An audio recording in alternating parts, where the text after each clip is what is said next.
Bom, primeiramente, eu quero agradecer o apoio do nosso presidente, Dr. Sidney, que sempre apoia a diretoria de cursos, as comissões que estão sendo formadas na ABAME para promover os seus eventos. Quero agradecer também a Enoreg, essa parceria com a Enoreg, da ABAME com a Enoreg, que é uma antiga, né, e amiga da ABAME. Agradecer a Mariana, que sempre... E já fiz outros eventos também com a Enoreg, e sempre uma querida. E agradecer também ao Dr. Gustavo Bandeira por ter aceitado o nosso convite. É uma honra muito grande. E falar desse assunto tão novo, né? Que são os atos notariais eletrônicos, trazer aspectos teóricos e práticos para nós, advogados, militantes. E eu estava comentando com o doutor Gustavo que já não era sem tempo, né, disso acontecer, porque veio para facilitar as nossas vidas. E escutá-lo vai ser um grande prazer, tenho certeza que vai ser uma live muito profícua para todos. E passo para o nosso presidente para fazer uma introdução.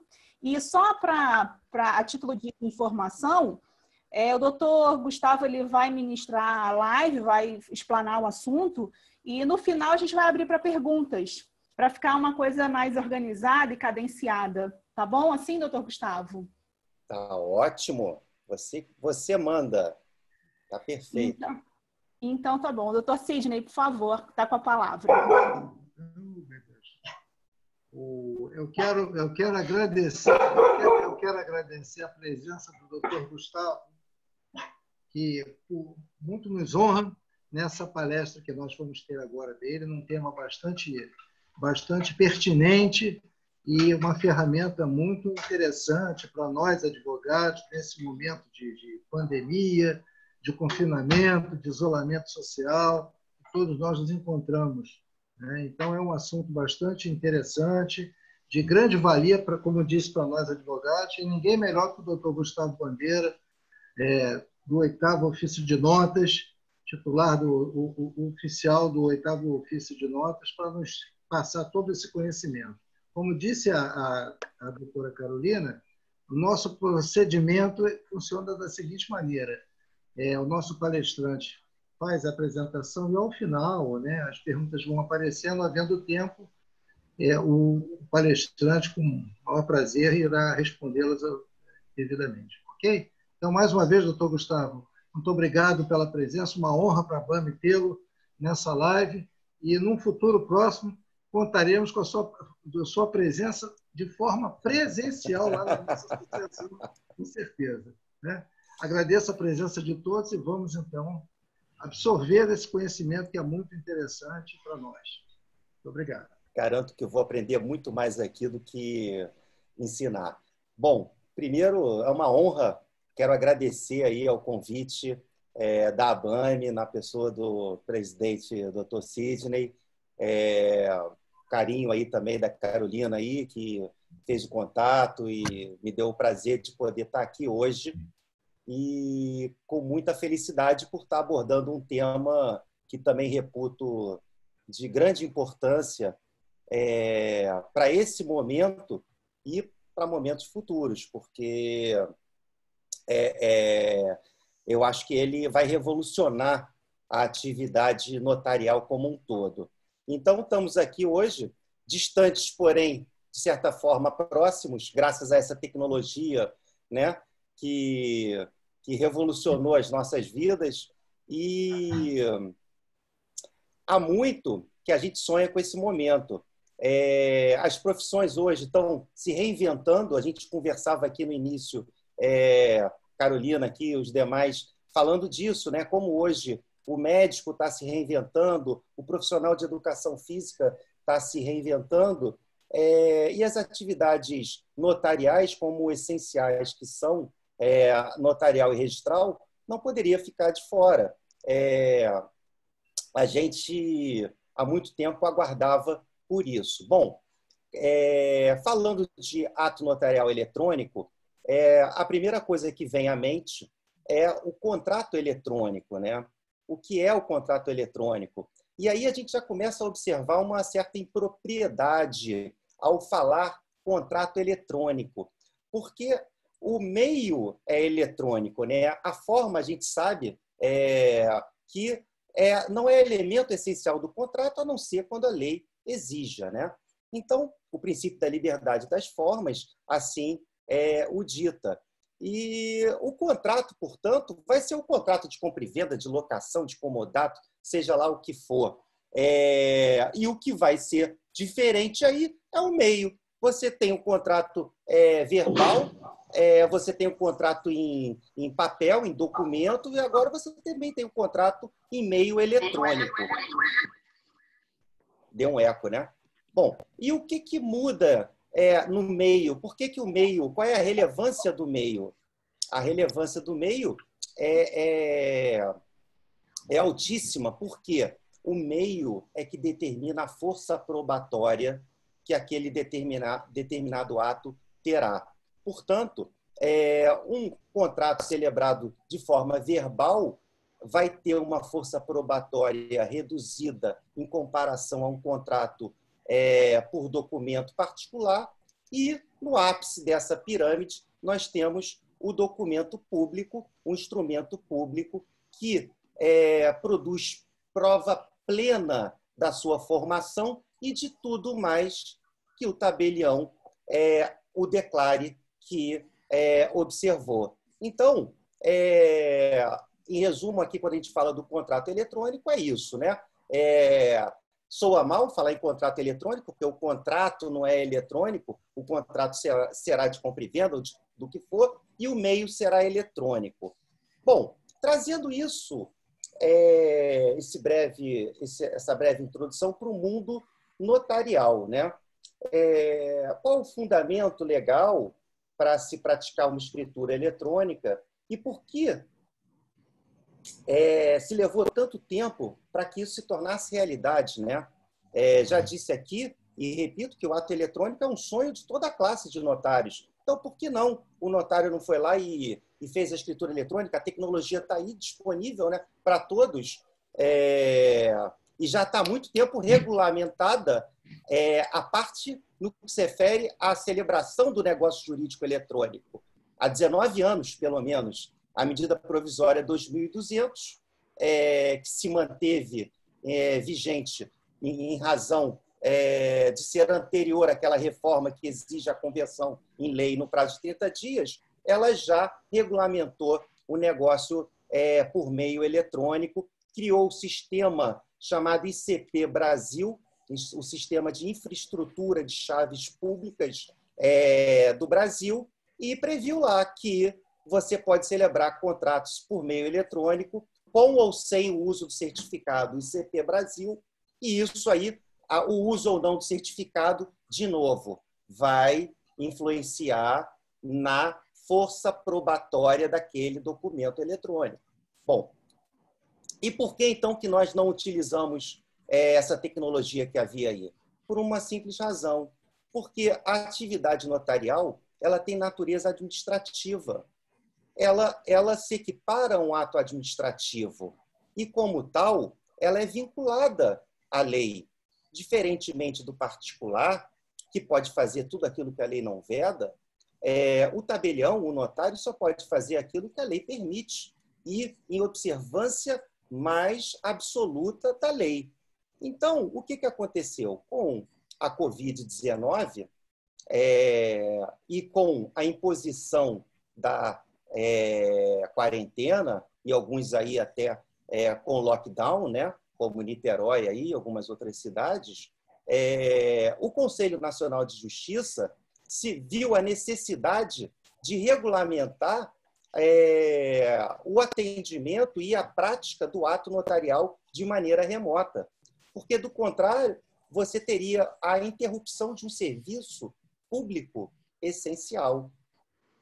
Então, o CNJ, através dos provimentos 91, 94, que focou mais no registro de imóveis, e depois no provimento 95, veio trazer um embasamento genérico dizendo o atendimento, a recepção e a prática do ato notarial pode se dar por meio eletrônico. Bom, até aí tudo bem, mas ainda necessitávamos, no meu modo de ver, de uma regulamentação local, da corregedoria local. E eis que surge, então, o provimento 31 da Corregedoria Geral de Justiça do Rio de Janeiro. A partir desse provimento é que se passa a poder legalmente se praticar um ato notarial eletrônico no Rio de Janeiro. Lá no 8º Ofício de Notas, logo após o provimento, nós celebramos um primeiro ato eletrônico de uma procuração pública.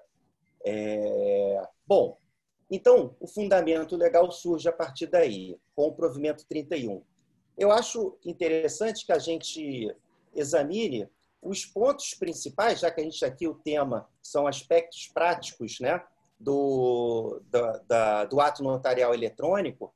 Vamos examinar alguns pontos práticos e relevantes do provimento 31. O principal deles, a meu modo de ver, e o mais sensível, diz respeito à competência. Esse ponto aí, infelizmente, ele foi previsto no provimento 31 de maneira muito tímida. Por quê tímida? Porque o provimento 31 ele diz tão somente que a competência é absoluta e observará a circunscrição territorial para a qual o tabelião recebeu a sua delegação. Bom, aí você tem uma previsão que, em última análise, está repetindo a competência do artigo 9º da Lei 8.935, que trata do princípio da territorialidade. Eu sou tabelião do 8º Ofício de Notas do Rio de Janeiro. Todos sabem que eu só posso praticar um ato dentro do município do Rio de Janeiro. E se eu o fizer fora, não só estarei infringindo uma norma administrativa, como o meu ato, por eu ser incompetente, é um ato nulo. Aquilo ali não será uma escritura pública, será um instrumento particular, porque assinado pelas partes terá efeito de instrumento particular, mas não de escritura pública. Bom, mas nós sabemos que o mundo virtual não possui barreiras físicas. A internet aproximou pessoas fisicamente, pessoas que estão distantes fisicamente, né? Permitindo aí negociação e contratação de uma pessoa aqui com outra em Nova York. Então, assim, de forma imediata, né? Então, a pergunta é a seguinte: o provimento repetiu o que a Lei 8.935 havia dito. Porém, o legislador, em 1994, jamais imaginou um dia que poderia ser feita uma escritura de modo remoto. Então, o que nós temos aqui? Nós temos uma norma no provimento que não resolve a questão, porque ela é incompleta, se me permite dizer assim. Resta o quê quando você tem uma norma incompleta? Resta a interpretação jurídica, né? O hermeneuta aí vai ter que vir, pegar lá da prateleira o Carlos Maximiliano, não está aqui, está na casa do Dr. Rui Ribeiro, ele acho que pegou, emprestei para ele, está aqui presente, Dr. Rui, e interpretar a norma jurídica. A interpretação teleológica, nesse caso, né, que é a que compatibiliza a norma escrita com a tutela pretendida pelo legislador, indica que, por que o legislador da Lei 8.935 quis tutelar a territorialidade, o princípio da territorialidade? Bom, eu vejo basicamente dois motivos.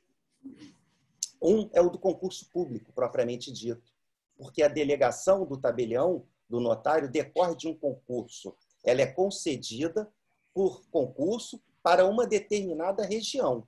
Então, eu fiz concurso no Rio de Janeiro, para o Rio de Janeiro, passei e assumi um cartório aqui. E a minha delegação é dada para praticar atos dentro do Rio de Janeiro. Isso aí leva em conta uma série de questões. A própria dificuldade, e eu falo dificuldade aqui não de prova, porque o grau de dificuldade aqui da prova é igual à dificuldade no norte do país. Eu falo da proporção candidato-vaga, porque é lógico que tem muito mais gente concorrendo para São Paulo, para Rio de Janeiro, para a região sudeste, do que talvez para um local mais distante no país. Então, você admitir que o notário, como alguns levantam essa bandeira, no Rio de Janeiro, ou então no Amapá, faça um ato envolvendo um imóvel aqui do Rio de Janeiro ou de outro local, você acaba por colocar em xeque o próprio princípio do concurso público, porque ele recebeu uma delegação para uma determinada região. Além disso, tem um segundo aspecto que vai além, que é a tutela do equilíbrio econômico-financeiro dos serviços notariais e registrais. Nós vivemos um país de dimensão continental com diferentes custos de vida. O meu custo no Rio de Janeiro é diferente do meu colega no Distrito Federal, em São Paulo, e onde mais você for ver. Em Salvador, cada local tem sua realidade e cada região tem a sua tabela em razão da sua realidade. Se você permitir que o meu colega de Salvador comece a praticar atos aqui e você vai quebrar esse equilíbrio econômico-financeiro e daqui a pouco você vai ter cartórios aí provavelmente fechando. Então, você tem esse segundo aspecto. Bom, como limitar na prática, então? E aí, Gustavo, como é que fica? Bom, como é que fica? Eu entendo que fica da seguinte forma. Você tem que estabelecer um critério buscando aquele sentido teleológico, buscando um critério que tutele tanto o concurso público como o equilíbrio econômico-financeiro. E qual seria esse? Dois critérios. O do domicílio das partes ou seus procuradores, do advogado, a procurador dela, tá? Para os atos que não envolvam transmissão ou constituição de direito real sobre imóvel, tá? E para os atos que envolvam constituição ou transmissão de direito real sobre imóvel, alienação, constituição de hipoteca, aí você vai levar em conta o tabelião onde se encontra situado aquele imóvel. Então, no município do Rio de Janeiro, competente para lavrar compra e venda por via eletrônica são os cartórios do Rio de Janeiro. Tá? Esse critério é o critério que foi seguido por algumas corregedorias. São Paulo, Santa Catarina, Rio Grande do Sul, Mato Grosso, expressamente adotaram esse critério. Tá? E a pessoa jurídica, evidentemente, você vai ter por base a sua sede, onde ela se encontra sediada, ou então da sua sucursal. O domicílio, muitos dizem, mas é fácil burlar o domicílio, o sujeito vai burlar. Não. Gente, você facilmente pode, através do TSE, confirmar o domicílio, se a pessoa tem domicílio naquela região, tá? Ou até do imposto de renda, da declaração do imposto de renda, onde é o domicílio fiscal daquela pessoa. Tá? Bom, aí ainda em relação à competência, eu falei que era um ponto sensível e que dá muito ao que falar, porque eu participo de diversos grupos aí e a discussão é grande, tá? É grande. Muitos aí dizem, não, agora pode fazer porque é eletrônico, não existe barreira, territorialidade virtual, enfim. Então, tem muita gente levantando essa bandeira, lógico, porque tem muitos interesses aí. Tá? Bom, tem alguns pontos, eu acho, particulares aí na competência. A ata notarial, por exemplo, é um deles. A ata notarial, você tem uma situação em que você tem que constatar um determinado imóvel para fins de uso capião. É lógico que o tabelião do local onde se encontra o imóvel ou do local onde se encontra o fato que você vai constatar, danos em um imóvel, por exemplo, praticados pelo locatário. O locador vai devolver o bem. É evidente que o tabelião que vai realizar naquele local é o competente para ir lá e constatar esse fato, mesmo que as partes tenham domicílio em outro local. E outro aspecto que eu reputo muito importante são pessoas que estão fora do país. É fato que pessoas em viagem, intercâmbio, residindo fora do país, necessitam de serviços notariais. E até então, eles eram prestados, como todos sabem, pelo consulado. O consulado exerce função de assistência aos cidadãos no exterior e tudo mais. Porém, esse atendimento por parte do consulado, apesar de bem realizado, já vi vários atos notariais que eu recebi aqui, procurações feitas em consulado e muito bem feitas. No entanto, existem dificuldades. Dificuldade de distância, nem todas as cidades têm um consulado, logística, e agora, então, você tem um atendimento reduzido nos consulados. Então, o que eu penso? Eu penso que quem estiver fora do país, por exemplo, o residente no Brasil, em viagem, ele vai seguir os mesmos 2 critérios. Ele vai poder celebrar eletronicamente o ato dele no cartório onde ele tem residência, no Rio de Janeiro ou São Paulo, onde for, ou então, se ele pretende praticar um ato envolvendo imóvel, ele vai buscar o cartório onde se encontra localizado aquele imóvel. Eu tenho um caso em andamento que a gente está avaliando de um filho que está estudando nos Estados Unidos, que quer dar a procuração para a mãe vender o seu automóvel. Tá? Então, a gente está avaliando esse caso. Agora, você também tem o caso se aquela cidade onde tem residência aquela pessoa, o viajante, não possui um tabelionato com serviço eletrônico, eu entendo que aí admite-se a livre escolha por ele, salvo se for imóvel, né? Se for imóvel, eu penso que quando se trata de imóvel, você tem que fazer o ato no local onde o imóvel se encontra localizado. E por um outro argumento, que a minha colega, e por acaso esposa, até comentou comigo hoje, eu achei muito bom, que é uma necessidade eventual de perícia. Imagina se eu pratico um ato em Brasília ou em Salvador, eletronicamente, de um imóvel no Rio. Amanhã existe uma demanda e a competência pelo CPC envolvendo o direito real é do local do imóvel. Pois bem, e aí você vai iniciar uma ação aqui, vai precisar fazer uma perícia. Você vai ter que nomear um perito para ir lá em Salvador, ou então, olha o custo disso também. Quer dizer, então, me parece que tudo leva a crer que o ato tem que ser feito onde se encontra localizado o imóvel. E você tem o caso das pessoas não residentes no Brasil, que também eu penso que essas podem escolher livremente o tabelião quando não envolver compra e venda ou direito real sobre imóvel. Tá?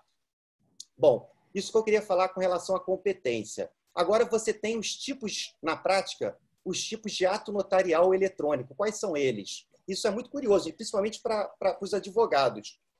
O provimento prevê 2 tipos de ato notarial eletrônico, o misto, tá? E o outro que eu chamo de puro. O que é o misto e o que é o puro? O ato notarial misto, ele vai conter uma assinatura presencial, tá? Da parte e uma eletrônica. Você vai ter aí um ato bipartido.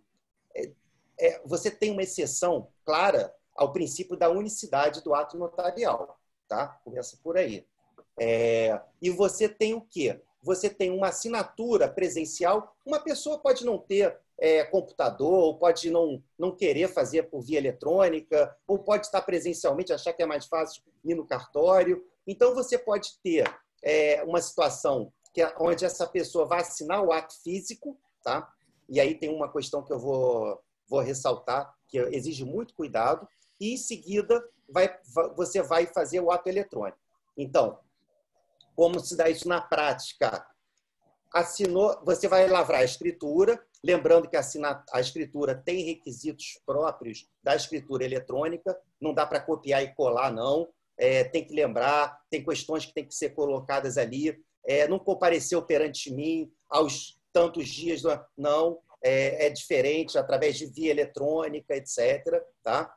E depois que a parte assina fisicamente o ato, o tabelião vai desmaterializar aquele ato. Desmaterializar aquele ato é uma palavra mais rebuscada para digitalizar o ato. Então, ele vai tirar o ato do meio físico e vai gerar o ato para o meio eletrônico. Sai do físico, sai do papel e vai para o eletrônico. No eletrônico, ele vai gerar um arquivo chamado PDF-A.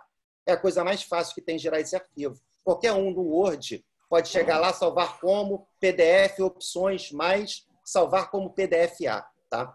A diferença é que o PDF-A, se for modificado, você vai ter que criar um novo documento. mas ele pode ser modificado.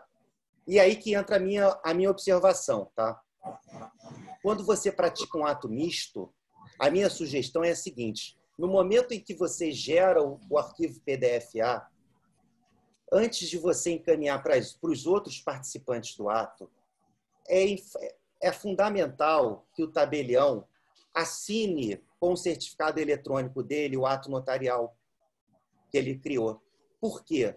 Porque quando ele faz isso, ele criptografa aquele documento e impede qualquer tipo de modificação daquele arquivo eletrônico. Tá? Ou seja, ele cria o que se chama de integridade do arquivo. Porque se eu não fizer isso, se eu simplesmente transformar para PDF-A e mandar para os outros assinarem, a gente está falando em tese aqui. Uma das partes pode chegar, a primeira que recebeu aquilo, mudar uma determinada cláusula, tá? Que o documento já está lá por ela, e depois devolver. Isso passar desapercebido. Então, apesar do provimento não ter essa previsão, eu sugiro, e eu faço isso, no ato misto, assina-se o documento com o certificado digital do notário, envia-se para a assinatura dos demais participantes, tá? E os demais participantes, então, depois que nós fizermos o procedimento, se for ter videoconferência, enfim, eles vão assinar o ato e vão devolver para o notário. Bom, devolver o ato misto eletrônico para o notário. E aí? O que nós temos? Nós temos um ato parcial feito fisicamente, com uma assinatura. Isso não é uma escritura, né? Não é uma escritura pela metade. E nós temos um ato eletrônico assinado digitalmente pelos demais, tá? Com certificado digital. A minha opinião é a seguinte: é fundamental que o tabelião, nesse momento, ao receber o ato, ele faça a materialização desse ato. O que é a materialização? É o processo inverso da digitalização. Agora, é o nome rebuscado para imprimir o ato. Só que a impressão do ato, pelo tabelião, quando ele materializa, ele imprime e ele certifica que ele materializou aquele ato no dia tal, a tantas horas, do servidor tal e o que contém naquele ato. Bom, aí agora ele tem o ato materializado e ele tem que incluir esse ato no livro físico. E aí ele deve anexar a esse ato o ato parcialmente assinado. O ato parcialmente assinado. Por quê? Por um motivo lógico. Porque se esse amanhã houver uma necessidade de uma perícia grafotécnica, por exemplo, como é que você vai fazer a perícia grafotécnica num ato digitalizado? O perito vai falar: não posso fazer a perícia grafotécnica. É uma perícia grafotécnica capenga. Então, é fundamental o arquivamento no próprio livro do ato que foi assinado fisicamente. Também isso não consta do provimento, é uma observação prática que eu estou fazendo. Tá? Que eu acho que deve ser bem pontuada. Bom, aí você tem quais outros atos que poderiam ser feitos? Tem uma discussão, o testamento. É possível ou não fazer o testamento pela via eletrônica, tá? O testamento, a gente sabe que é um ato solene dos mais formais, e algumas corregedorias aí estão vedando. A nossa não normatizou, não tem norma vedando. São Paulo tem expressa, eu acho que Santa Catarina também. Porém, o que eu penso? A maioria entende que deve ser vedado mesmo. Eu, pessoalmente, eu acho que se houver uma norma expressa autorizando, eu não faria sem uma norma expressa autorizando. Mas eu não vejo problema que os outros colegas veem em não fazer o ato, porque é um ato solene, é um ato formal. Eu acho que a solenidade aqui ela pode ser mantida através da videoconferência. Eu acho só que, no caso do testamento, a videoconferência é obrigatória. Isso aí eu não tenho a menor dúvida. Tá?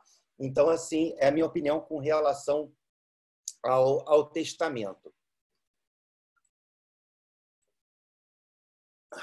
Desculpa. Então, agora vamos passar aqui para as etapas práticas do ato notarial eletrônico, né? O que o notário que vai atender a vocês vai ter que fazer. Primeira coisa, o ato se divide em 3 momentos. Eu vejo o ato, a lavratura de um ato notarial, eu vejo da seguinte forma: eu vejo como um procedimento complexo, tá? E como um procedimento complexo que passa por 3 etapas: pelo atendimento, pela qualificação documental e pela lavratura.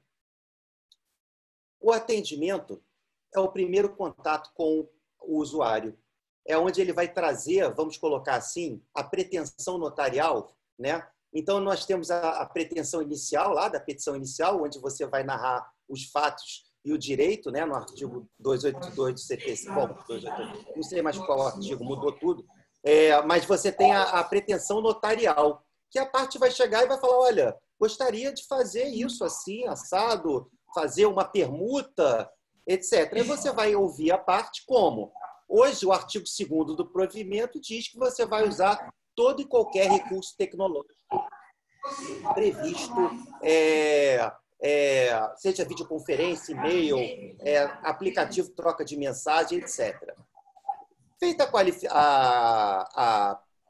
a pretensão notarial, recebida essa pretensão notarial, você, tabelião, vai querer fazer a qualificação dos documentos. Deixa eu examinar os documentos para ver se você pode fazer isso assim, assado.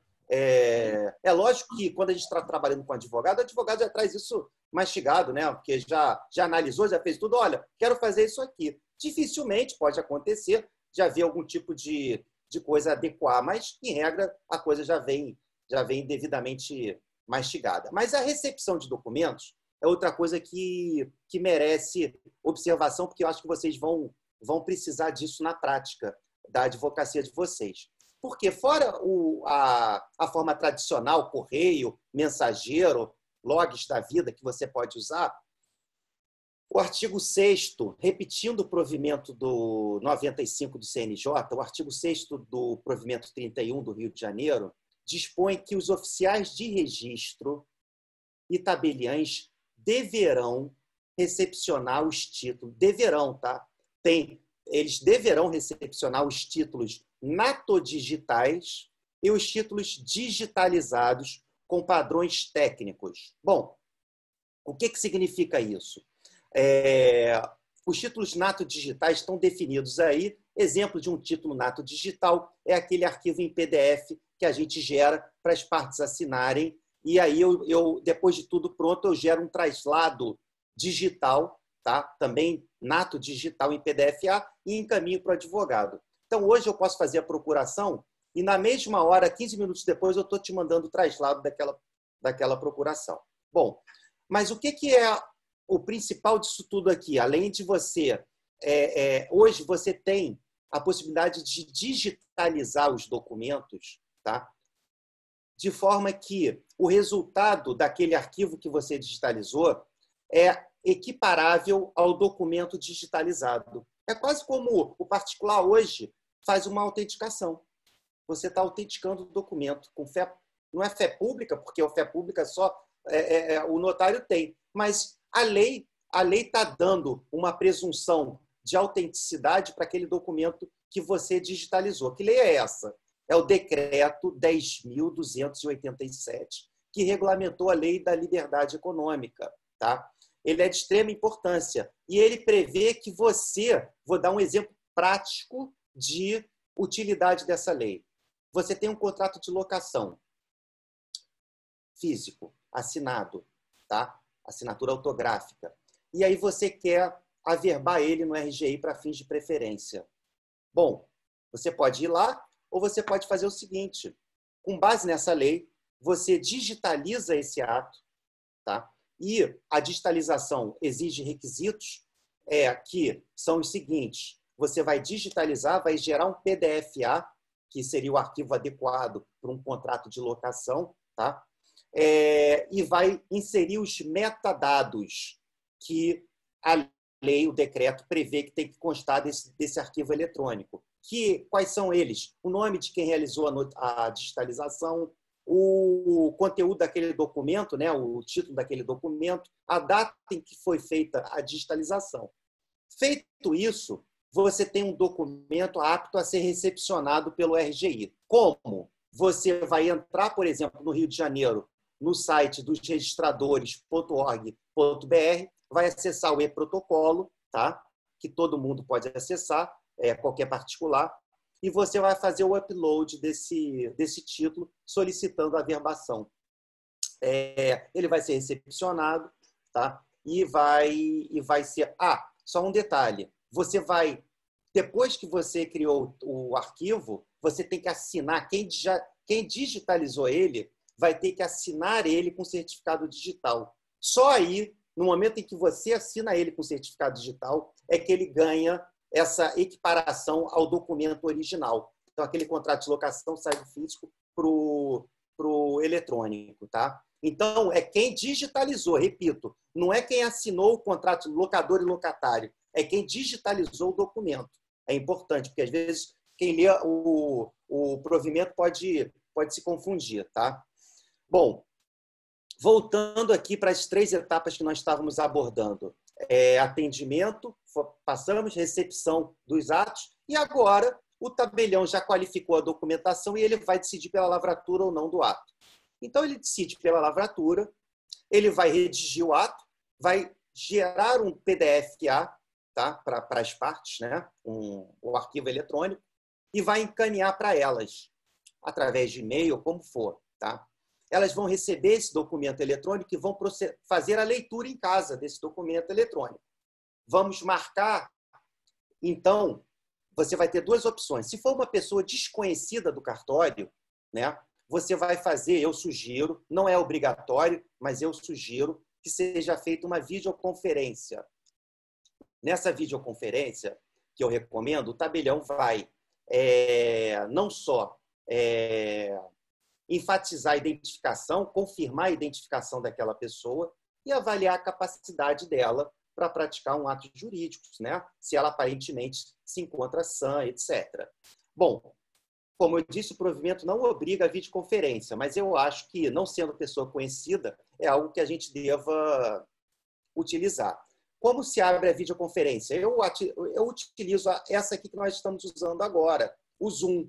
Tá? Eu abro a videoconferência, abro dizendo a data e o livro e o ato que eu estou praticando. Tá? O livro, o ato e a folha daquele ato que eu estou praticando. Indago o nome de todos os comparecentes na videoconferência, nome completo de todo mundo. Não preciso qualificar, apenas o nome completo. E aí, o provimento exige que sejam feitas 5 declarações, que podem ser feitas por videoconferência, se forem pessoas conhecidas, se não forem pessoas conhecidas, ou por uma gravação de áudio e vídeo, como eu vou falar em seguida. O que seria essas perguntas? Realizou a leitura completa do ato notarial? Realizou. Compreendeu o conteúdo do ato notarial? Compreendeu? Sim. As manifestações que constam exprimem a sua vontade? Sim. Possui qualquer dúvida quanto ao conteúdo ou os efeitos do ato? Não. Aceita o instrumento tal como redigido, ou sem ressalvas ou visto consentimento? Aceita? Bom, então você já fez as perguntas. E aí eu faço uma última. Compromete-se a assiná-lo em seguida à videoconferência. Eu vou falar por quê depois. Você encerra a videoconferência com o horário de encerramento. Dependendo do ato, é uma videoconferência que não vai ser demorada, rápida. Por que a menção ao horário? Para mostrar que não houve nenhum tipo de interrupção. Que essa videoconferência ela deve ser feita de forma contínua e ininterrupta. Feita a videoconferência, esse arquivo eletrônico que você gravou, tem que lembrar de gravar, ele vai ficar registrado em anexo ao ato que será assinado digitalmente no meu servidor. Então, no meu servidor, quando eu receber o ato assinado das partes, o que eu vou fazer? Eu vou validar as assinaturas, vou ver se aqueles certificados, se elas estão todas assinadas realmente. Tá? Eu uso uma plataforma da Mob Rio, que ela faz tudo isso para mim. Ela envia um link do ato, porque, no meu caso, eu não envio o ato físico, o ato eletrônico para a parte. Eu envio um link, porque o ato fisicamente está no meu servidor. você vai acessar o link e quando você acessa, você até pode fazer o download do ato para sua máquina, mas o ato que está valendo para mim no cartório é o ato que está no meu servidor. Você vai acessar o link, vai abrir o seu assinador de certificado digital e vai assinar o ato. Ok? Beleza. E aí, feita a assinatura das partes, eu valido, e aí eu vejo se tem alguma irregularidade, não tendo, eu encerro o ato com a minha assinatura digital e com o meu certificado. Eu co-assino o ato. Arquivo em seguida o registro da videoconferência e materializo isso tudo para o livro, para que isso conste do livro também, que é uma proteção. Algumas corregedorias entendem desnecessário, aqui se exige a materialização para que fique fisicamente no livro também. Bom, quando se trata de pessoa conhecida do tabelião, como eu disse, não é obrigatória a videoconferência, facilita muitas vezes, digamos, o doutor Rui Ribeiro, ele vai fazer uma procuração, é pessoa minha conhecida, ao invés de fazer a videoconferência, eu posso solicitar dele uma gravação de áudio e vídeo, onde ele declare todas aquelas coisas que eu mencionei há pouco.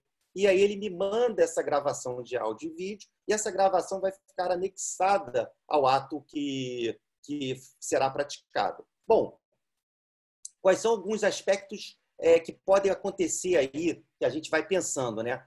Necessidade de alterar o texto enviado. Durante a videoconferência, a parte fala, não, mas eu queria ter colocado prazo nessa procuração. Ah, pois não, então tá bom, eu vou modificar o ato. Nesse caso, o que acontece? A videoconferência tem que ser reiniciada desde o começo, repetindo tudo. Tá? Se for compra e venda, repete-se tudo. Por quê? Porque o ato, como eu disse, tem que ser ininterrupto. Então, aquele ato ali não se formou, ela não firmou a vontade dela, né? Porque ela disse que queria alterar. Uma questão acadêmica interessante que pode surgir, acadêmica por enquanto, porque o provimento tem um mês, eu acho que ainda não surgiu. Mas e se uma das partes, realizada a videoconferência, talvez eu esteja fazendo perguntas que alguém fosse fazer no final, mas não assina o ato, né? Fizemos a videoconferência, todo mundo respondeu, legal, tá bom. Só que uma das partes assina e a outra não assina. Bom, o que eu faço? Eu entendo que a escritura pública não se formou. Você não tem uma escritura pública porque você falta um requisito necessário da escritura pública, que é a assinatura. O artigo 215 do Código Civil prevê, que é a assinatura das partes, né? Então, o que você tem? O que você vai fazer? Você é advogado da parte contrária e fala, pô, o cara não assinou o ato. Eu penso, pelo menos assim, como advogado, o que eu faria? Eu usaria aquela videoconferência que tem natureza de documento, é um documento eletrônico, portanto, tem uma natureza documental.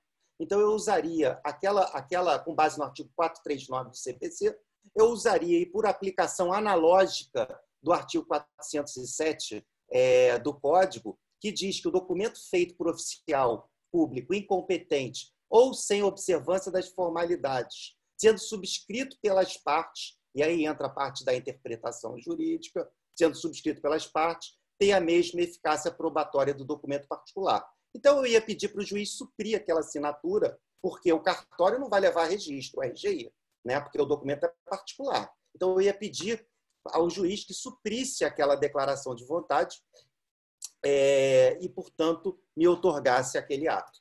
Bom, isso é a minha opinião.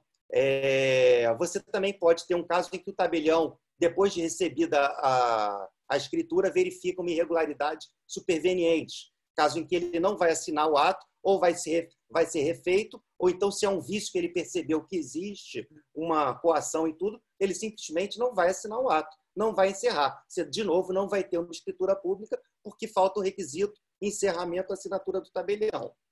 E aí, chegamos a um ponto que eu acho que é muito relevante na parte prática notarial, talvez mais para a prática dos tabelionatos, propriamente dito, que é quando é que você considera lavrada a escritura.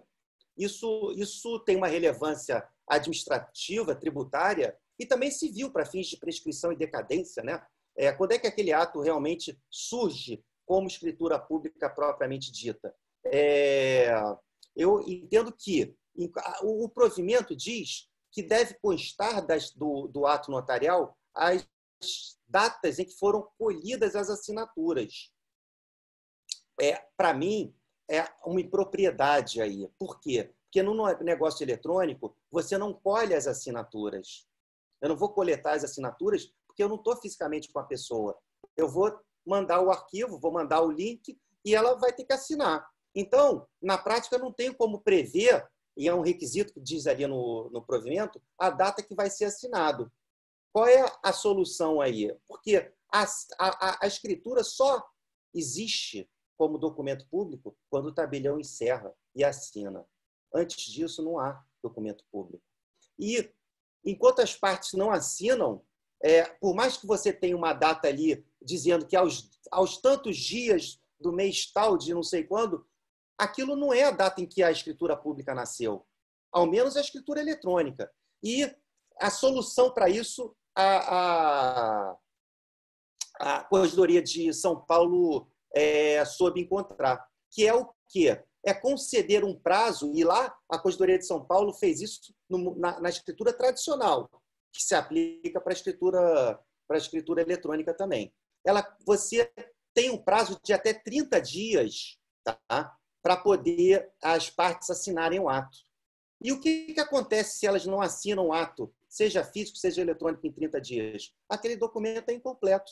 É um documento incompleto. E qual é a repercussão disso? A repercussão é que não tem escritura e as obrigações todas que nascem com a escritura ainda não ocorrem. No caso dos tabelionatos, dos notários, caso tenham colegas, por exemplo, assistindo, nós temos um prazo de 4 dias que o nosso Código de Normas prevê para transmitir um arquivo chamado XML para o tribunal, a partir da data da prática do ato. Ora, todo mundo considera praticado o ato da data que consta ali em cima. Só que aquela data que consta na abertura do ato não é a data em que foi praticado o ato eletrônico, que a parte, às vezes, pode, por um motivo qualquer, problema tecnológico, o defeito no certificado, ela levou um dia a mais para assinar. Não assinou no mesmo dia da outra. Então, o ato só vai se reputar praticado tecnicamente na data em que ele volta e o tabelião recebe e assina. Inclusive, eu escrevi um artigo sobre isso, vai sair publicado na revista da EMERGE, sugerindo que seja alterada essa questão de cômputo, início do cômputo do prazo para transmissão do arquivo XML, inclusive recolhimento das verbas referentes aos emolumentos e das verbas destinadas de repasse para o Fundo Especial do TJ.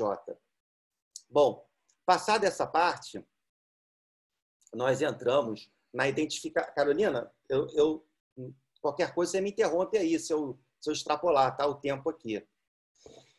Passamos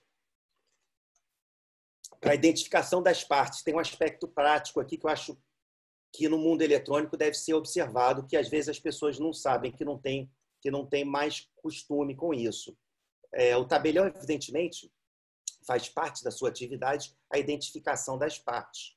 E eu acho que no mundo digital isso, de certa forma, é facilitado, porque é muito mais difícil você fraudar um documento pela via digital, apesar de não parecer, mas se você usar os recursos tecnológicos certos, é muito mais difícil do que no mundo físico.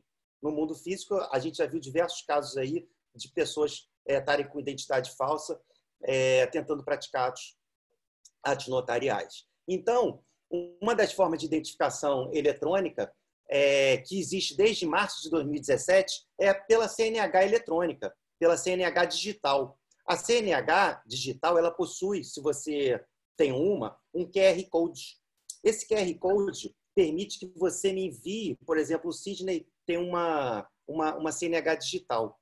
Ele pode chegar ali agora, mandar para mim, abrir o celular dele, me mandar, fazer um print screen desse QR Code, me mandar, eu recebo esse QR Code aqui.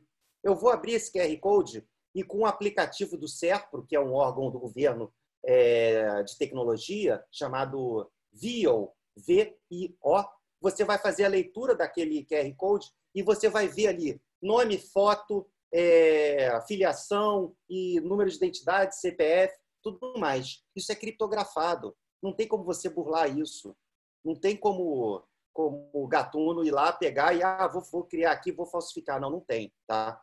Bom, você tem também como forma de auxiliar o delegatário na qualificação notarial de identificação a videoconferência. É um instrumento relevante, principalmente quando a parte não é conhecida do tabelião, do notário ou do escrevente. Né? E se você também tem os documentos arquivados, o Sidney pode já ter firma no meu cartório, então eu vou chegar lá, vou pegar a ficha dele e vou ver, está aqui, realmente, Sidney Seixas. Beleza, identifiquei. Tá? Ou até, o Sidney pode, Gustavo, gosto muito aí, eu quero fazer com você, mas minha identidade não está aí, eu tenho lá no cartório X. Eu posso solicitar para o colega que ele me envie digitalizado a imagem que ele tem arquivada lá do Sidney. Tá? E aí eu vou identificar ele. Bom, estamos falando aqui, então, da forma de identificação. A forma mais segura de identificação, também, no meu modo de ver, e a gente vai entrar aqui num outro tema, é através do certificado digital ICP Brasil. Tá? O certificado digital é uma forma tecnológica de assinatura do documento eletrônico. E você veja, eu vou recorrer aqui a um conceito que é de Pontes de Miranda, da assinatura, né? E você vê que ele se encaixa perfeitamente. O Pontes define a assinatura como meio de individualização da manifestação de vontade. Com a assinatura, o manifestante afirma que foi ele quem manifestou. E ele vai além. Apesar de não existir tecnologia, né, na época que ele escreveu essas palavras, lá no tratado dele, ele vai e diz: a assinatura que se refere ao artigo 135 do Código Civil, que está repetido no nosso, é do próprio punho. É lógico, né?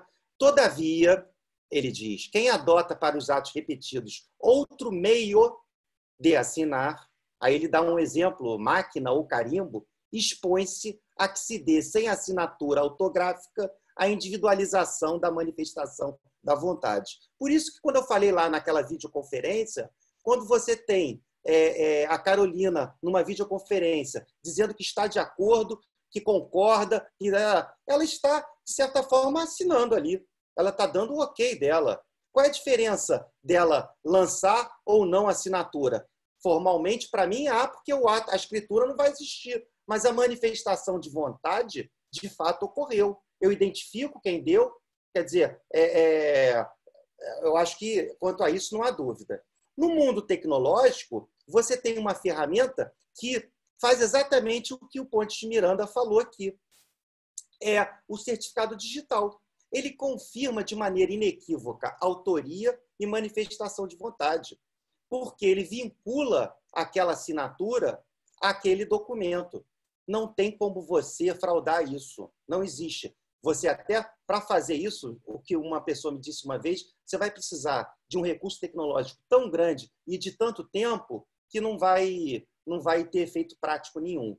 Então, mas a assinatura eletrônica é só com certificado digital, Gustavo? Não.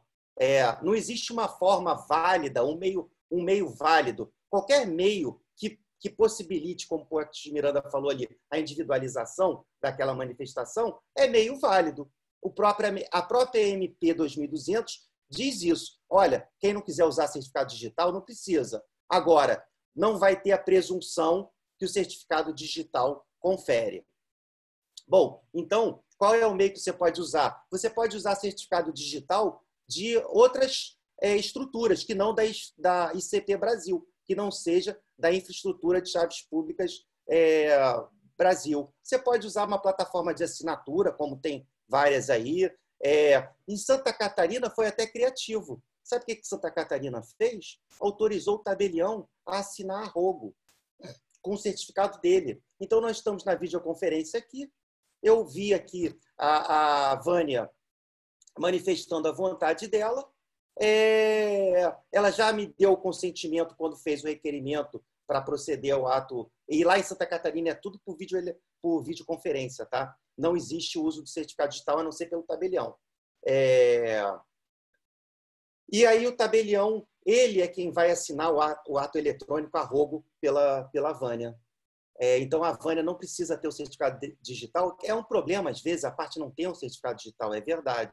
Então, você poder ter outros recursos pode auxiliar. Mas o certificado digital, para mim, eu não abro mão, a não ser que eu conheça, a não ser que eu saiba, porque ele me traz muita segurança em termos de responsabilidade. Ele minimiza, de certa forma, a minha responsabilidade. Porque se houve um problema na emissão desse certificado, a responsabilidade aí de quem usou ou emitiu o certificado, vai ser de quem emitiu o certificado, que presta serviço público também. E é uma responsabilidade solidária, porque o certificado é emitido por um agente de registro, uma pessoa jurídica chamada agente de registro, que é vinculado a uma certificadora, a um agente certificador. Na estrutura de chaves, você tem como se fossem pirâmides, que você vai... Então, a CertSign é um agente certificador. Ele tem vários agentes de registro. Se houve um problema na emissão daquele certificado, a responsabilidade civil vai ser daquele emissor do certificado. Mas, como eu disse, é um meio super seguro para assinatura eletrônica, usado nos processos judiciais e já reconhecidamente como seguro pelo STJ, inclusive, né? Eu sei um caso em que o STJ reputou como título executivo extrajudicial um documento de dívida sem assinatura de duas testemunhas. Por quê? Porque a parte tinha assinado com documento eletrônico, com certificado digital ICP Brasil. E, portanto, você teria aí uma prova inequívoca de autoria, autenticidade e integridade. Porque, de mais a mais, a assinatura de duas testemunhas é para quê, né? É para garantir que dar uma força probatória maior para aquele documento, para aquele instrumento particular. Bom, estou terminando, Carolina. Finalmente, a gente tem a segurança, a parte de segurança, os cartórios todos têm tudo isso em backup, e uma vez praticado o ato também, ele é materializado, tá? Tanto o ato misto como o ato puro, como eu disse, e também tudo fica numa trilha de auditoria. Então, se alguém tentar... Eu sei exatamente o momento em que eu recebi o ato, o momento em que o Sidney e a Vânia assinaram, eu tenho tudo isso numa trilha de auditoria. A hora em que o ato foi assinado pelas partes, o dia, a hora em que foi assinado pelas partes. Tá? Então, por isso que eu digo, eu acho que a tecnologia aqui, só para concluir, ela traz um grau de segurança muito maior se ela for bem utilizada por todos, né? E eu acho que o serviço notarial, em boa hora, vai poder se aproveitar e muito dessa nova realidade, vai trazer um serviço público de mais qualidade para os usuários, com mais rapidez, com mais eficiência e, acima de tudo, com mais segurança. Era essa mensagem aí que eu queria passar aí com relação aos aspectos práticos. Não sei se eu deixei de abordar algum tema que vocês tivessem interesse, mas eu fico aqui à disposição para qualquer dúvida. Doutor Gustavo, que aula! Deu uma verdadeira aula para a gente hoje dos aspectos práticos. Nossa, muito bom mesmo, muito bom. Fico feliz de ter... Vou começar aqui com as perguntas e o doutor Luiz André, ele faz a seguinte pergunta. As atas de assembleias condominiais poderão utilizar essa modalidade para registro? E, se positivo, quais as premissas devem ser adotadas? Tá. A assembleia condominial ela é feita por instrumento particular, correto? Então, eu não vejo problema para você fazer uma assembleia por videoconferência. Eu acho que a dúvida dele deve ser em termos de recepção disso, da recepção do documento eletrônico pelo RGI, seria isso? Ele não, acho que sim, porque ele diz as atas de assembleias condominiais poderão utilizar essa modalidade para registro? Acho que sim.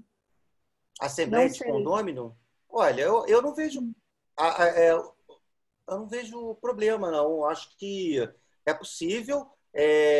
Enfim, é um ato que sim, geralmente é feito por instrumento particular e, portanto, não seria problema. O registro de imóveis, ele também tem a previsão no provimento 94 e 95 de recepção. de títulos nato digitais e de títulos digitalizados. Então, eu vou te dar um exemplo. Esse aí, uma ata de condomínio que queira ser levada ao RTD, por exemplo, você pode digitalizar isso, como eu mostrei, com base no decreto 10.278, com metadados, assinar com certificado digital e mandar isso via eletrônica.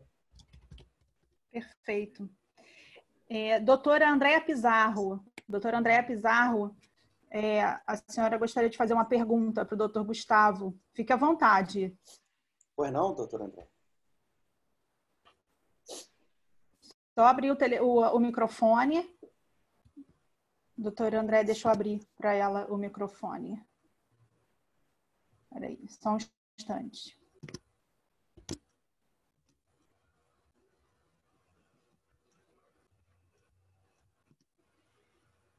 Não há dúvida. A dúvida já foi tirada, ela disse. Mais alguém gostaria de fazer alguma pergunta para o doutor Gustavo?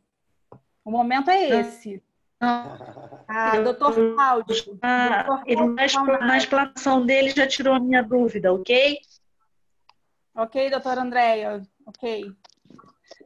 Doutor Cláudio Taunay, a assinatura eletrônica no contrato de locação pelo locador e locatário isenta a apresentação de testemunhas? Olha, depende da forma como foi feita a assinatura eletrônica. Como eu disse aqui, se você usar assinatura eletrônica com certificado digital, se isenta para um documento de dívida, como o STJ já decidiu, eu não vejo por que não vai isentar para o contrato de locação. Tá? Por quê? Porque você tem ali uma garantia de autoria, de autenticidade e integridade. Então, se for usado o certificado digital, eu entendo que sim. O que eu já vi, e aí eu faço uma ressalva, contratos de locação, tem muitas plataformas hoje aí de assinatura eletrônica, tá? Tem plataforma até que fala, na qual você se cadastra facilmente, escaneia até bonitinho, você escaneia a sua assinatura e pode fazer constar do contrato e tudo. Mas eu não vejo a segurança necessária para um determinado ato jurídico, ainda mais no caso aí, por exemplo, você dispensar a testemunha. Eu acho que é válido, mas a força, como nós falamos, né? O meio, tudo é questão do meio. A força probatória, a meu ver, vai ser reduzida. Não vai ser a mesma se for assinado com certificado digital. Se for assinado com certificado digital, eu faria o contrato de locação da minha casa agora. Tá certo. A doutora... Não faria não, porque eu não ia ter onde morar, né? Porque com essa situação de Covid, não ia ter para onde ir. Pois é, a doutora Cláudia Taunay está aqui agradecendo. A doutora Sula Cobre, a bamiana também, amiga nossa, está aqui. Gostaria de fazer uma indagação. O testamento tem normas gerais para qualquer comarca? Quase um mês de casamento do legatário. Carolina, cortou o seu áudio, Carolina. Oi. Tá me ouvindo? Desculpa. Você me ouve? Não, agora Oi. sim. Cortou? Tá, voltou. Vou repetir. Pois não. A doutora Sula fez uma indagação. O testamento tem normas gerais para qualquer comarca? Estou há quase um mês tentando lavrar um em Paraty. E o tabelião já pediu interdições e tutelas do testador e certidão de casamento do legatário. Não, olha só. As normas do testamento, as corregedorias de justiça, elas são estaduais, né? Então, a nossa consolidação normativa prevê tudo que precisa para um ato notarial estadual. No caso do testamento, basta a identidade do testador, né? Ele se identificar. E, evidentemente, você vai avaliar se ele tem capacidade ou não. Agora, eu desconheço a exigência para interdições e tutelas para testamento. Respondido, doutora Sula? Ela está falando, mas pede outras coisas. Doutora Sula, se quiser fazer mas pede outras coisas. O que fazer nesse caso? Olha, ou ela pode procurar um outro tabelionato, né, se puder, se tiver, e avaliar essa exigência, ou ela, aí vai ser mais demorado, ela pode insistir no ato, dizendo que ela entende que não é necessário, e aí vai gerar um processo de dúvida. Mas eu acho que conversando com o delegatário, talvez pessoalmente, eu não sei se quem está dando a informação para ela, talvez indo pessoalmente, falando pessoalmente com o próprio tabelião, né? Às vezes pode ser um funcionário que esteja dando a informação e aí esteja havendo esse desencontro. Perfeito. Mas pela via eletrônica, o testamento, por enquanto, não é possível. Entendi. Perfeito. O doutor Marcelo Câmara, nosso coordenador de Direitos do Consumidor lá da ABAME, faz uma pergunta. Vivemos em uma situação social diferenciada. Após as limitações da pandemia, acredita que os atos notariais se manterão com a possibilidade de serem realizados nos termos expostos? O provimento agora 39 prorrogou o prazo do anterior, do 31, né, até o final de maio, até o dia 30 de maio, salvo engano. E eu tenho fé que eu acho que isso vai se manter. Eu não vejo como andar para trás, recuar, sabe? Poxa, você vai usar agora, o ato vai permitir... A atividade notarial ela já é um pouco engessada por tradição, né? Então, antigamente você tinha aqueles livrões onde você era tudo manuscrito, aquela letra, aquela caligrafia bonita, né? Até que surgiu a máquina de escrever, quer dizer, e aí você vai chegar, não vamos fazer, não vamos usar esse equipamento, a máquina de escrever, porque mal ou bem a caligrafia era uma forma de identificação, quem lavrou o ato e tal. Mas você tem que caminhar de acordo com a evolução tecnológica. A gente não pode andar para trás. Veio a máquina de escrever, veio o computador. Então, acho que isso aí é uma realidade que eu tenho certeza que a Corregedoria sensível a isso, ela vai manter isso, porque é um benefício para todo o usuário do serviço notarial. Eu acho que beneficia a todos, facilita a vida de todos. Perfeito. A doutora Paula Lage faz a seguinte pergunta. Em um leilão de um imóvel em outro estado, pode ser adquirido através de assinaturas eletrônicas ou a parte interessada terá de ir pessoalmente? Olha, eu soube que tem leiloeiros realizando leilões por virtuais, né? Agora, eu não sei na prática como é que está sendo feito. Eu nunca participei, eu desconheço com relação a leilão. Eu soube que tem, parece, alguns realizando o leilão através do meio eletrônico. Mas eu nunca participei, nunca vi. Estou afastado já da magistratura já tem um bom tempo, então não sei dizer. Desculpa, vou ficar devendo essa. Perfeito. Ela está agradecendo. Obrigada, doutor. Doutor Gustavo, agora a pergunta é minha. A minha internet, quando eu voltei, você estava falando sobre a assinatura. Então, eu não sei se você falou, se você disse, eu peço que me perdoe, porque eu caí aqui, minha internet caiu, e eu gostaria de fazer, então, a pergunta. Como verificar a validação da assinatura? Tá. Quando eu envio, vamos lá, quando eu envio um ato para você assinar, então você vai fazer uma procuração, digamos, tá? Aí eu mandei para a Carolina, peguei todo, botei seu CPF, botei tudo. Eu trabalho com uma plataforma de gerenciamento do cartório chamada Mob Rio, e eles têm um módulo também próprio só para a parte de assinatura digital. E como funciona? O ato vai ficar no meu servidor e vai disparar um e-mail. Você, Carolina, vai receber um e-mail. Tá? Você, ao receber esse e-mail, você vai abaixar um assinador, se você já não tiver o seu próprio, tá? E você vai clicar no link do ato que você vai assinar. Clicou no link que você vai assinar, você vai ter que entrar com o seu CPF. Então, a primeira barreira aí é que se você entrar com um CPF que não seja daquela pessoa que tem que assinar, ele vai travar, tá? Bom, você entrou com o CPF da Carolina. É porque você está com o seu certificado acoplado. Cadê o meu aqui? Você está com esse seu certificado aqui, USB, acoplado no teu computador. Vai fazer a leitura dele. Se não for o seu certificado que tiver ali, vai dar conflito, tá? Bom, mas tudo bem.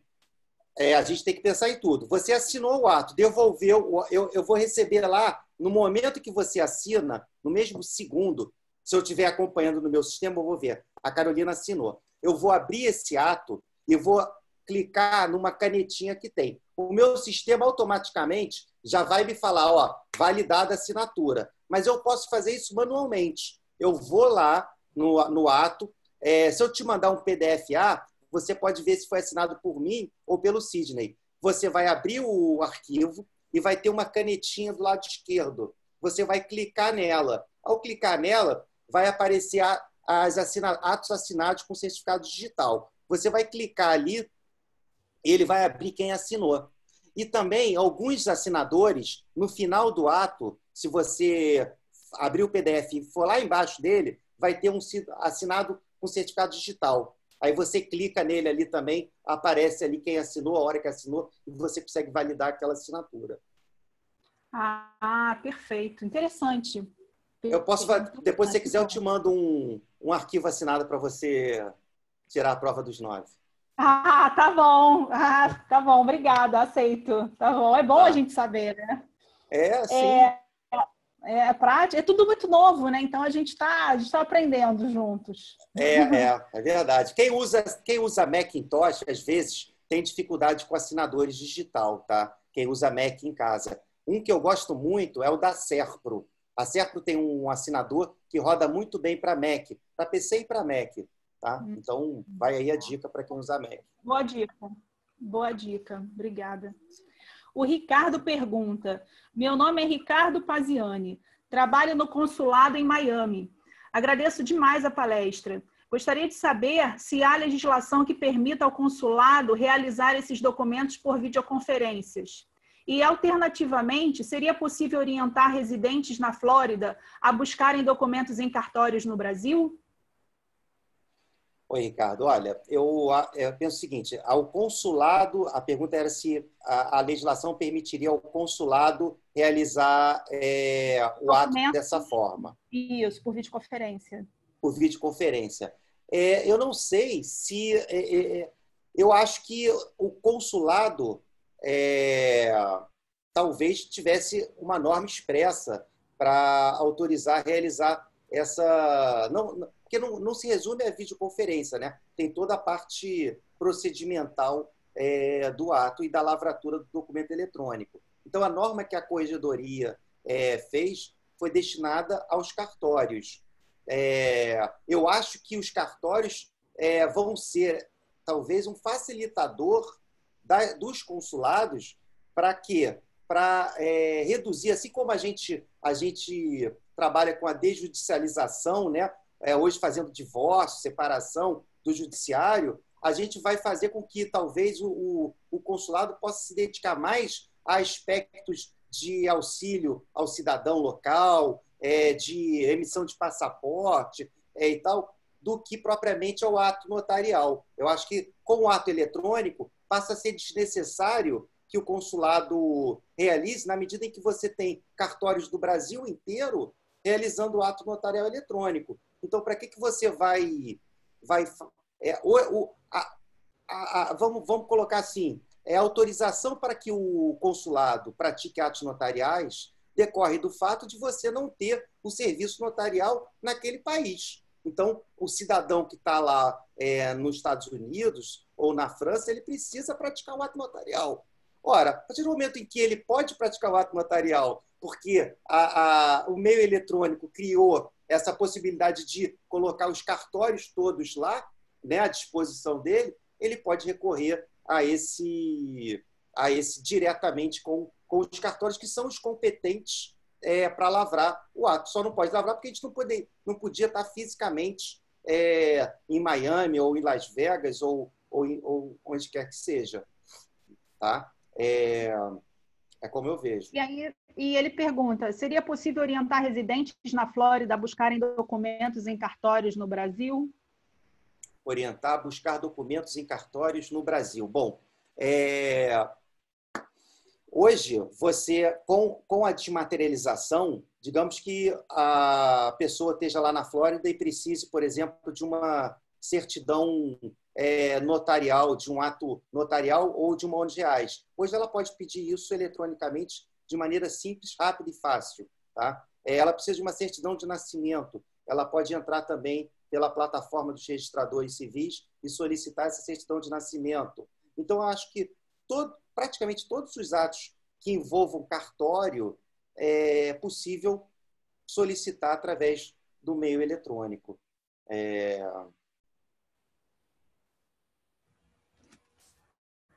Eu acho que, assim, é como eu vejo. A não ser, por exemplo, você ainda tem... A gente não foi normatizado aqui no Rio, por exemplo, o reconhecimento de firma por autenticidade. Tá? Se eu não me engano, Santa Catarina regulamentou isso no provimento dela, com videoconferência. Mas aqui no Rio, nós não temos essa regulamentação. Então, eu não vejo como eu possa, por exemplo, a pessoa que está em Miami precisa de um reconhecimento de firma por autenticidade, eu não teria como fazer por videoconferência. Né? Eu posso mais, mas não posso menos. Enfim, mas talvez por semelhança seja possível. Só estou pensando aqui nas hipóteses que podem surgir. Uhum, perfeito. Carolina, Oi. fazer uma pergunta ao doutor Gustavo, porque ele mencionou muito Santa Catarina, São Paulo, me parece que Tocantins também, como Rio de Janeiro. A pergunta objetiva é se os demais estados da federação já estão praticando esses atos notariais eletrônicos também. Se todos eles... Boa pergunta, Cisnei. Nem todos. Nem todos. Eu sei que Pernambuco, Mato Grosso, Rio Grande do Sul, Santa Catarina, São Paulo, Minas eu não sei. Minas eu acho que não. Não sei. Aí, assim, esse é o que eu sei. Tem muitos que não estão praticando ainda. Mas eu tenho certeza que, a partir do momento que os cartórios, as corregedorias locais comecem a regulamentar isso, isso vai se espalhar. Isso vai ter um efeito cascata, porque é muito prático, é muito eficiente, torna o serviço de melhor qualidade. Então, acho que isso vai se espalhar. Essas principais capitais eu sei que estão fazendo aqui. Pernambuco faz também. Pernambuco, eu sei que tem uma normatização. Aliás, uma das mais antigas é a normatização de Pernambuco. Acho que é de 2009. Bem, muitos elogios aqui chegando no nosso chat. Parabéns, excelente aula. Muito boa explanação. Parabéns, que vem o futuro, que é agora. Aula incrível. Vi que está gravando. Vai ficar disponível em alguma plataforma? Vai sim, no nosso canal do YouTube. Acompanhe o YouTube da ABAME. Acompanhe também, aproveito aqui para chamar o pessoal a fazer parte da nossa lista de transmissão da ABAME através do WhatsApp. O telefone é o 988805766. É só gravar o número na agenda, mandar um oi, e aí o seu telefone vai ser cadastrado e você vai começar a receber os informativos, os eventos da ABAME. Carolina, repete o número aí que eu não anotei aqui, por favor.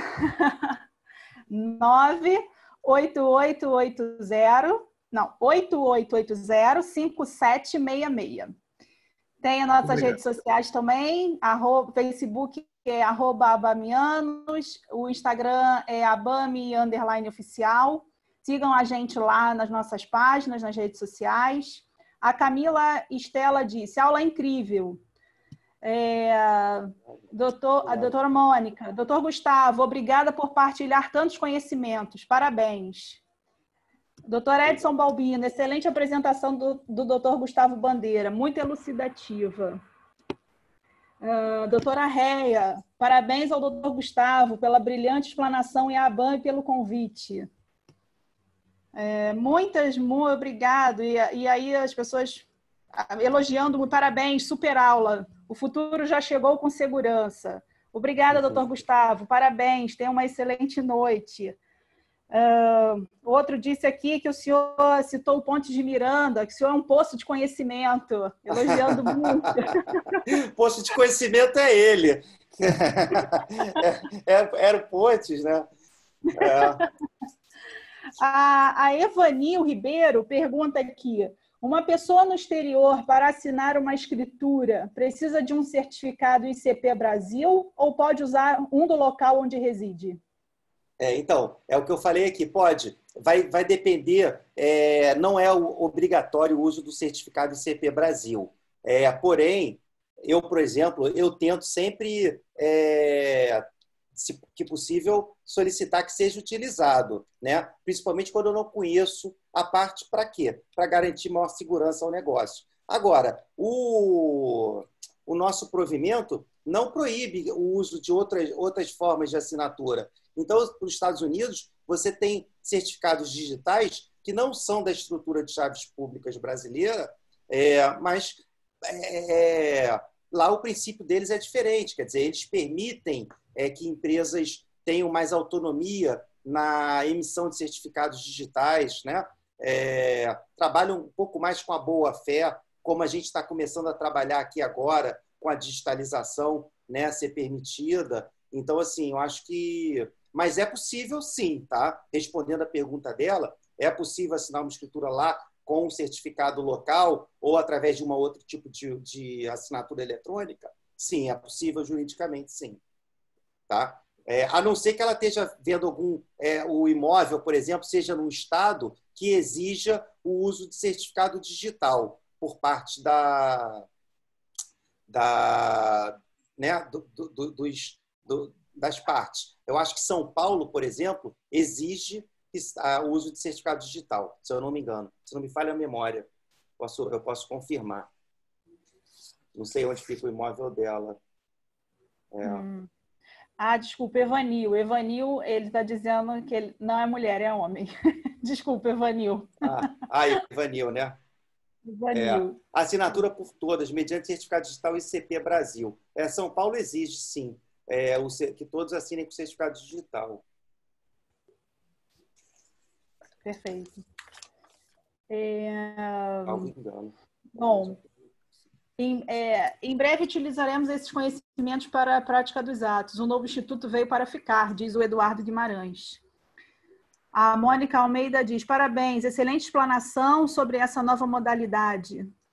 O Caetano disse: parabéns ao doutor Gustavo e a vocês pela iniciativa. Bom, muitos elogios. Desembargador Caetano, querido, queridíssimo, de todos nós da advocacia, magistratura, desembargador Caetano Fonseca Costa. Foi muito boa a palestra, muito profícua, muito esclarecedora, demais. Eu só tenho a agradecer ao doutor Gustavo por ter aceitado o nosso convite. Agradeço mais uma vez a Inoreg pela parceria. Todos sabem, doutor Gustavo aqui é um poço de conhecimento e quem precisar praticar algum ato eletrônico, procure o 8º ofício de notas da capital, ele é o tabelião lá, então seguramente vocês estarão sendo bem assistidos. Agradeço ao doutor Sidney pelo apoio de sempre, a diretoria de cursos, para a gente sempre promover essas lives para os nossos associados e para quem não é também associado. Muito obrigada pela oportunidade. Doutor Gustavo, mais uma vez o meu agradecimento. Uma honra. Eu que agradeço, Carolina. Quero agradecer muito ao convite, ao presidente, doutor Sidney, a todos. E qualquer dúvida também no Instagram, a gente tem no Cartório 8, Gustavo Bandeira. A gente está sempre tirando dúvidas e colocando posts. Fique à vontade para acessar. Tá bom? Eu quero agradecer e me coloco à disposição para um dia irmos pessoalmente presencialmente fazer uma explanação lá e trocar um pouco mais de ideias sobre esse tema ou qualquer outro. Essa intimação foi feita no início, né? No início da palestra. Foi. E será devidamente atendida. Vou aguardar. Ok. Mais uma vez agradecendo a brilhante palestra, que foi muito enriquecedora com os questionamentos dos colegas que nos honraram também com a participação. O Gustavo realmente é um poço de sabedoria e trouxe para nós, advogados, um tema tão presente que, pelo visto, veio para ficar. Ainda bem, né? Muito mais uma vez, obrigado, doutor Gustavo, pela presença. Obrigado, doutor Sidney, por compartilhar um pouquinho aqui do que eu sabia. Eu fico feliz que ter atendido aí minimamente. Em breve, assim que nós pudermos receberemos com a mesma honra e prazer na nossa associação, que é a nossa casa. Okay? Muito obrigado. Fico agradecido. Boa noite a todos. Tenham um excelente dia amanhã. Obrigado. Obrigado, boa noite a todos. Obrigada, boa noite a todos e a todas. Estamos encerrando aqui a nossa live e peço licença, então, para fechar a sala. Todos tenham uma boa noite e uma boa semana. Obrigada, doutor Gustavo, doutora Vânia, doutor Sidney, Vinícius, Fernando, Daniele, Camila. Nossa, são tantos nomes. Não vou conseguir falar o nome de doutor Pedroso, doutora Sula, Maria Inês, Marcelo Câmara, Edson Balbino. Obrigada a todos. Muito obrigada pela presença. Edson. Obrigada a todos. Obrigado. Boa noite. Boa noite. Um abraço, Se cuide. Obrigado, Se querido. cuidem. Boa noite, parabéns pela Abraço. realização. Se cuida. Obrigada. Boa noite. Boa noite. Boa noite, cara. Boa noite. Boa noite.